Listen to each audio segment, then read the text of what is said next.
1990 के दशक में कश्मीर में बहुत दंगे हुए, जिसके बाद जो कश्मीरी हिंदू थे वो वैली छोड़कर कश्मीर से चले जाते हैं।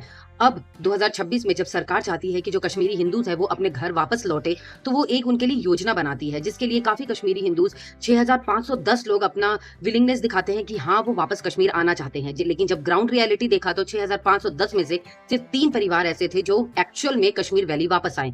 सरकार जो कश्मीरी हिंदूज हैं उन लोगों को 7.5 लाख का फाइनेंशियल असिस्टेंस भी प्रोवाइड कर रही है वैली में वापस शिफ्ट होने के लिए, लेकिन उसके बाद भी लोग शिफ्ट नहीं हो रहे। ऐसा क्यों है? देखो, सरकार को ये समझने की जरूरत है कि जब कश्मीरी लोग अपने वैली वापस आएंगे, अपने घर वापस आएंगे, तो उन्हें क्या क्या इशू आएंगे, क्योंकि जो उनके पुराने घर हुआ करते थे, जो उनके पुश्तैनी घर थे, वो तो उनसे छूट गया। और उन घरों में अब कौन रहते हैं? कश्मीरी मुसलमान, जिन्होंने उनके घरों पर कब्जा कर लिया और वो वहां पे रहने लग गए हैं। अब जब वो वापस आते हैं तो जैसे मैंने बताया था, सरकार इन्हें फाइनेंशियल असिस्टेंस प्रोवाइड कर रही है 7.5 लाख का। लेकिन आज आप जानते हैं कि कीमत कितनी बढ़ गई है। इतने में प्रॉपर्टी तो बहुत दूर की बात है कि घर खरीदना, जमीन खरीदना भी बहुत मुश्किल है। मतलब अगर वो वैली शिफ्ट होते हैं तो उन्हें अपने जेब से खर्चा करना पड़ेगा वहां रहने के लिए, ताकि वो वापस से जमीन खरीदे, वापस से अपना घर बना सके। बाद सवाल आता है सिक्योरिटी का, क्योंकि इन्हें याद है कि अपने ही घर में, अपने ही देश में, अपने ही गांव को छोड़कर इन्हें सिक्योरिटी रीजंस की वजह से, क्योंकि वहां जिस तरीके से आतंकवादी चुन चुन के इन्हें मार रहे थे, इन्हें अपनी वैली छोड़ के जाना पड़ा था।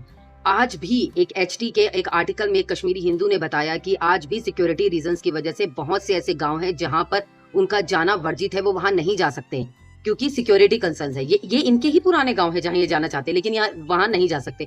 ऐसे में ये भी एक ख्याल है कि क्या आज भी अगर वो शिफ्ट करते हैं तो सिक्योर रहेंगे। जम्मू एंड कश्मीर एडमिनिस्ट्रेशन ने पैनल को बताया कि 48,451 माइग्रेंट्स हैं जो रिलीफ फंड में रजिस्टर्ड हैं। मतलब 16.20 लाख लोग हैं जो रजिस्टर्ड हैं, जिनमें से 15.90 लोग जो है वो तो सिर्फ कश्मीरी है।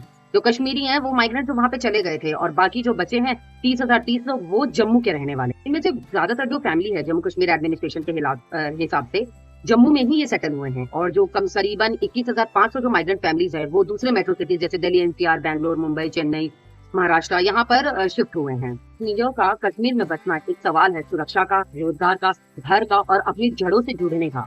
इसीलिए पार्लियामेंट्री पैनल ने भी कॉम्प्रिहेंसिव असेसमेंट की जरूरत बताई है। वैसे आपको क्या लगता है कि 7.5 लाख का जो फाइनेंशियल असिस्टेंस है वो काफी है इन कश्मीरियों को अपने जो गांव है वैली में शिफ्ट करने के लिए, या आपको भी लगता है कि इससे ज्यादा सरकार को सोचना चाहिए, क्योंकि सुरक्षा एक बहुत बड़ा मामला है, यही सुरक्षा की वजह से वो अपना घर छोड़े थे?